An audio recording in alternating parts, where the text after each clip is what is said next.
আমাদের নাম, সংগঠন, ভূমিকা, প্রত্যাশা এগুলা তো আমরা কিছুটা জেনেছি, আরো আমরা জানার চেষ্টা করব। আমরা এটি ট্রেনিংটা শুধু এখানেই শেষ নয়, তোমাদের এই ট্রেনিংটা সারা জীবন প্রভাবিত করবে আমাদের রাষ্ট্রকে, সমাজকে, পরিবারকে এবং আমাদের জীবনকে। আমরা এই ট্রেনিং থেকে এমন কিছু পেতে চাই যা আমাদের জীবনের জন্য একটা নিদর্শন হয়ে, একটা দিক নির্দেশক হিসাবে আমাদেরকে সাহায্য করবে, আমাদেরকে সাহসী হতে সাহায্য করবে, আমাদেরকে ম্যানারমেন্টে সাহায্য করবে, আমাদেরকে জেন্টল হতে সাহায্য করবে, আমাদেরকে অন্যের প্রতি সহানুভূতিশীল, সহনশীল হতে সাহায্য করবে। হ্যাঁ, এই প্রশিক্ষণটা থেকে আমরা সেগুলো পেতে চাই। আমাদের এখানে খাবার পরিবেশনে আমাদের অনেক লোকজন নেই।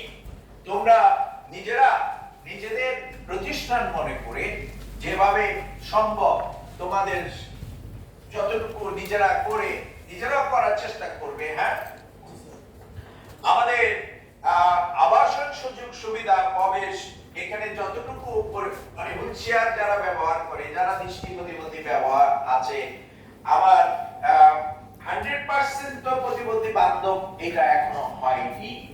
আমরা এখনো 100% প্রতিবন্ধী ব্যক্তিদের উপযোগী এটা হয়নি। তবে যতটুকু হয়েছে সেটা আমাদের ভোগযোগ্য, আমরা ভোগ করার মতো, আমরা ব্যবহার করার মতো উপযুক্ত একটি পরিবেশ আমাদের এখানে আছে। হ্যাঁ, আমাদের যে মানে আস্তে আস্তে আমরা এটাকে আরো উন্নত করার চেষ্টা করছি, তোমাদের জন্যই করছি।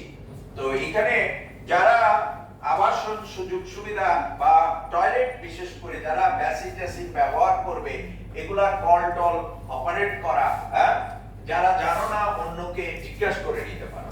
অনেকে হয় না, ভুল করে আমি এটা উপরের দিকে টানতে ভুলে যাচ্ছি, খালি ঘোরানোর চেষ্টা করছি কিন্তু পানিতে বাইরে হচ্ছে না। হ্যাঁ, এতে করে যেটা হবে, কলটা নষ্ট হবে। একটি কল নষ্ট হলে ধরো 1500, 2000, 3000, 4000 এরকম 5000 টাকা আমাদের প্রতিষ্ঠানের ক্ষতি হবে। তো সুতরাং তোমরা এগুলো মনে রাখবে, দিস ইজ ইউর অর্গানাইজেশন। এটা ইন টার্মস অফ বাংলাদেশে 17% বলি, আমরা 16% বলি, আমরা 10% প্রতিবন্ধী বলি, whatever percentage, it is there organisation. এটা মনে রাখতে হবে। এই অর্গানাইজেশন তোমাদের জন্য কোনো শর্ত নিয়ে কাজ করে না, শর্ত ছাড়া কাজ করে, অর্থাৎ শর্তহীন হয়ে আমরা কাজ করার চেষ্টা করি। তো আমরা কোনো কিছু পাওয়ার জন্য কাজ করি না, যে আমাদেরকে কেউ কিছু দিবে সেই কারণে এই বিবিকেএস কাজ করে না। সুতরাং এটি আমাদের মনে রাখার চেষ্টা করবা।